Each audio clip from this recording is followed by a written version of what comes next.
Hello दोस्तों, कैसे हैं आप सब। आई होप सब स्वस्थ होंगे, मस्त होंगे। मैं अल्पना स्वाद अपने घर का से लेकर आई हूँ आज आपके लिए स्पेशल रेसिपी जो अक्सर राजस्थान के घरों में तीज के अवसर पे बनाई जाती है। जी हाँ, आज मैं लेकर आई हूँ सातुड़ी तीज के अवसर पर ये सातू जो अलग अलग अनाजों से बनाए जाते हैं। Hello and welcome to my channel. आज की जो वीडियो की शुरुआत है वो हमारे साथ में कर रही है किरण जी। तो किरण जी, आपका स्वागत है हमारे वीडियो में। आपको किरण जी की ओर से शुभकामनाएं। आज हम बना रहे हैं ये सातू जो अलग अलग अनाजों से बन के तैयार होंगे। ये जो आपके सामने दिख रहा है ये हमारा चने का सत्तू है, इसको सत्तू कहा जाता है। और आज की हमारी जो स्पेशल रेसिपी है ये है हमारा ट्रेडिशनल जो जवाई जी को दिया जाता है, इसको सीख कहा जाता है। तो बेटी को रीति रिवाज के अवसर पे ये दिया जाता है और हमारे घरों में ये अक्सर हम व्रत खोलने के लिए बनाते हैं। तो जब भी ये तीज होती है उस दिन हम नमक नहीं खाते हैं। तो जब हम फलाहार करते हैं उसके साथ में इस व्रत को उद्यापन करने के लिए हम ये खाते हैं।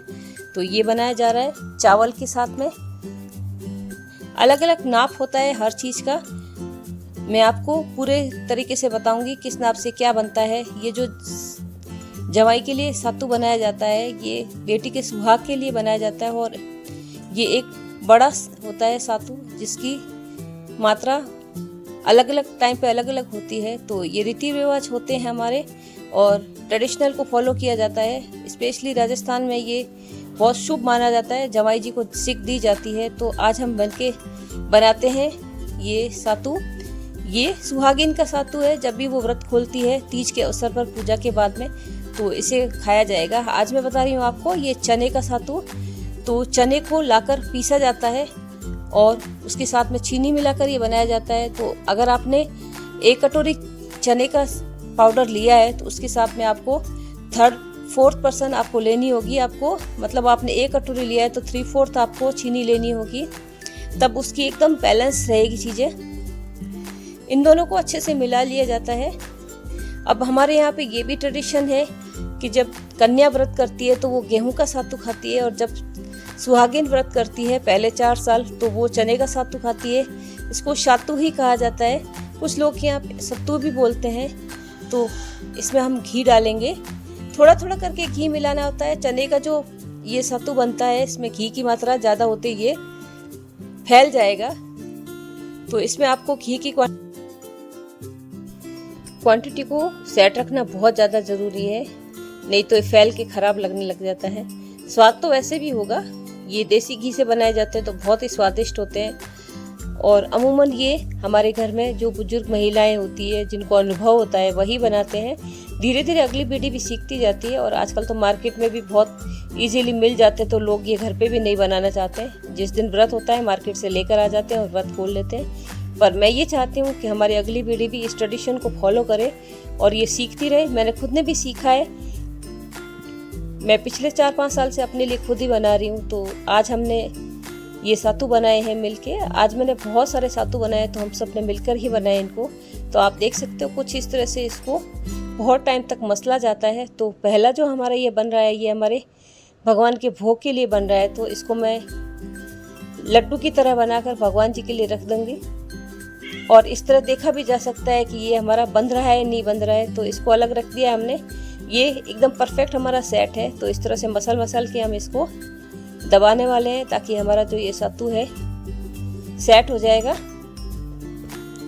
कुछ इस तरह से इसको एकसार कर लिया जाता है और हाथ से थाप के इसको एक शेप दिया जाता है।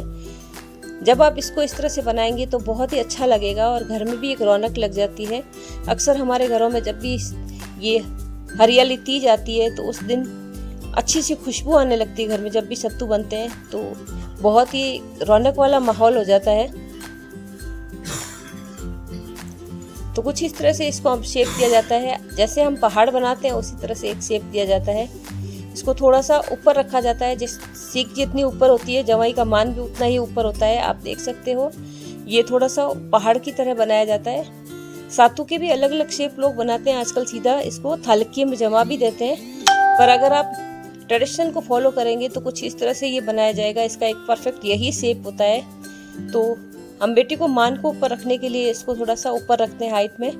कुछ इस तरह से थाप थाप के ही बनाया जाएगा। ये सिर्फ 3 इंग्रेडिएंट से बनने वाली ये चीज़ है। चौथा इंग्रेडिएंट इसमें बिल्कुल भी नहीं होता है। कुछ लोग इसमें दूध का छांटा भी दे देते हैं, पर दूध के छांटे के बाद में वो स्मेल करने लगता है, तो कभी आप दूध का छांटा मत दीजिएगा। इसी तरह से सीधा ही आप इसे बनाइए। थोड़ा घी की मात्रा ज़्यादा भी हो जाती है तो कोई दिक्कत नहीं है, घी तो आपकी बॉडी में ही जाना है और आपके लिए अच्छा भी होगा। ये भी एक समय होता है जब सत्तू खा के हमारी जो बॉडी होती है वो अगले सीजन के लिए तैयार होती है। तो हर त्योहार और व्रत का एक महत्व होता है, आप ये ध्यान रखिएगा। आप देख सकते हो कितना अच्छा हमारा सत्तू बन के तैयार हो गया था। ये चने का सत्तू है। आप चाहे तो चने का पाउडर मार्केट में इजीली मिलता है, उससे भी लाकर बना सकते हैं। इस तरह से ये वर्क लगाया जाता है। ये वर्क चांदी का होता है और इसको रखकर और रुई की साथ तरह से इसको सेट कर लिया जाता है। आप देख सकते हो कितना अच्छा हमारा वर्क लग के तैयार हो गया था। वर्क को अक्सर रुई के हिसाब से सेट कर देंगे तो बिल्कुल भी नहीं खराब होगा ये। तो इसके ऊपर डेकोरेशन भी किया जाता है।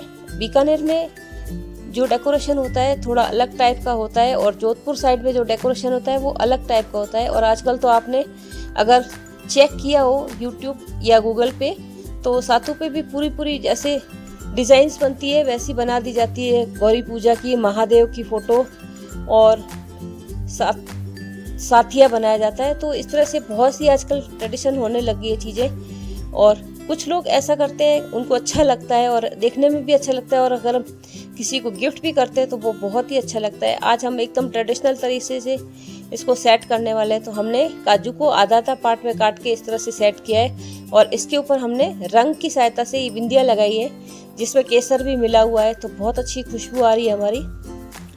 इसको रखने के लिए बटर पेपर का यूज किया जाता है। तो आप देख सकते हो कुछ इस तरह से हमारा अपना जो सत्तू है ये बनाया जा रहा है। एक जो मैंने आपको शुरुआत में बताया था जवाई जी के लिए सत्तू बनाया जा रहा है। ये बेटी की सुहागिन रहने के लिए बनाया जाता है और जवाई जी इसको व्रत के साथ में काटते हैं।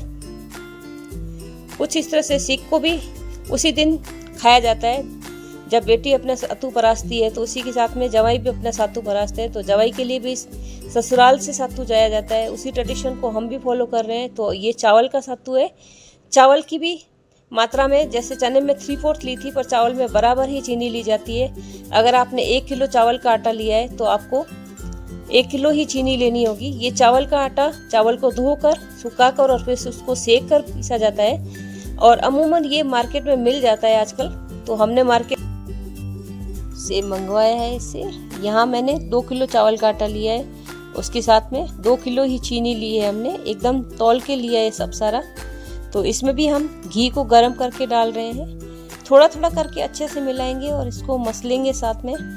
अमूमन आप सोच लीजिए कीजिए, अगर आप 2 किलो चावल और 2 किलो चीनी ले रहे हैं तो उसके साथ में आपका लगभग 1.5 किलो घी चला जाएगा।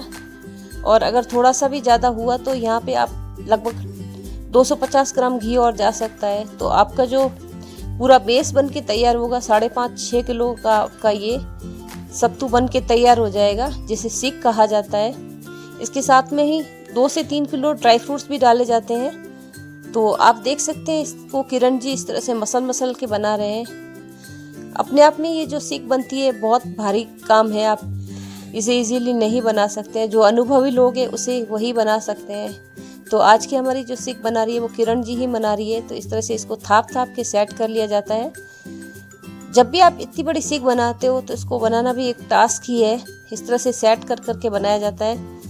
अपने जो घर के सुगन जतन होते हैं उसी के लिए हमारे ये सब बनाया जाता है। तो इस तरह से हम इसको बना रहे थे। इसको एकदम जैसा कि मैंने आपको बताया था, इसको मान देने के लिए इसको थोड़ा सा ऊपर हाइट में रखा जाता है, जैसे पहाड़ होता है उसी तरह से सत्तू का भी शेप होता है। तो आप देख सकते हैं मैं कुछ इस तरह से इसको थाप रही थी। इतने बड़े सत्तू को बनाने में लगभग आधा से पौन घंटा लग गया है हमें। और इसे इस तरह से शेप देते देते ये शेप सेट हो ही गया था और बिल्कुल भी बिखरेगा नहीं ये। आप जब भी इसे देंगे, अगर आप इसको 2-3 दिन ऐसे ही रखेंगे तो कोई इसमें ख़राब होने के चांसेस नहीं है। और अगर आप इसको बनाकर स्टोर करना चाहते हैं तो ये महीनों तक ख़राब होने वाली चीज़ नहीं है।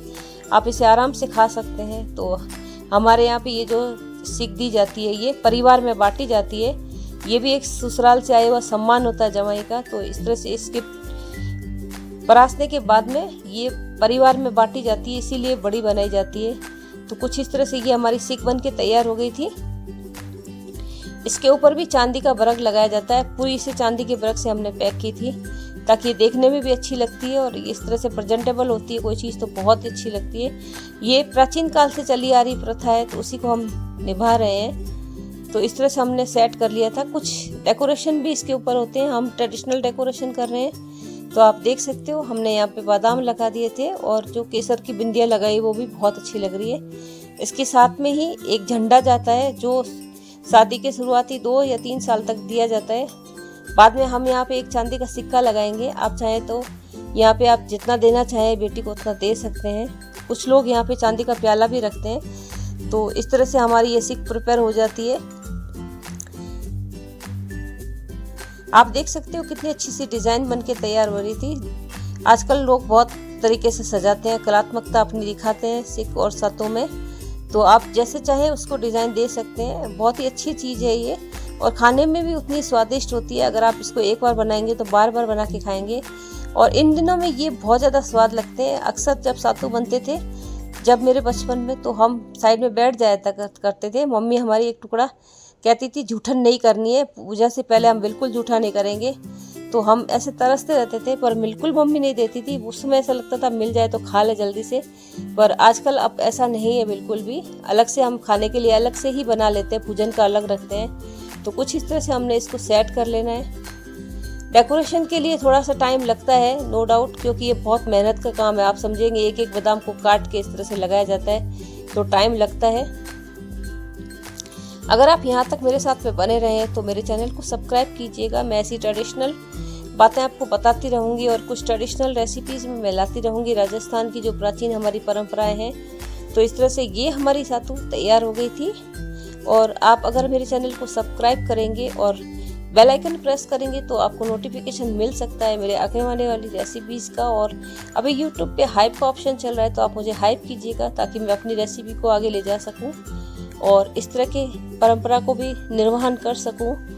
मैं चाहती हूं आप सब लोग जहां पे भी जिस राज्य से हैं अपनी आप परंपरागत चीज़ों को भी बनाए कीजिए ताकि यूट्यूब पे अच्छी अच्छी रेसिपीज़ मिल जाए जो लॉस्ट रेसिपीज़ है।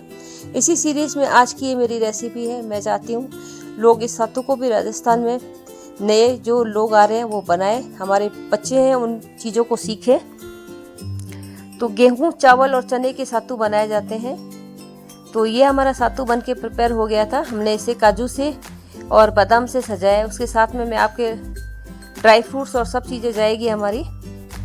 तो यहाँ पे नारियल, मिश्री, बादाम, काजू और सारे के साथ में ये सजाया जाता है। आप जैसा कि थंबनेल पे देखेंगे मैंने एकदम ट्रेडिशनल तरीके से इसको सजाया है। तो ये हमारी आज की रेसिपी थी और बहुत इजी रेसिपी है और मैं इसे रेसिपी नहीं कहूँगी, ये ट्रेडिशन है।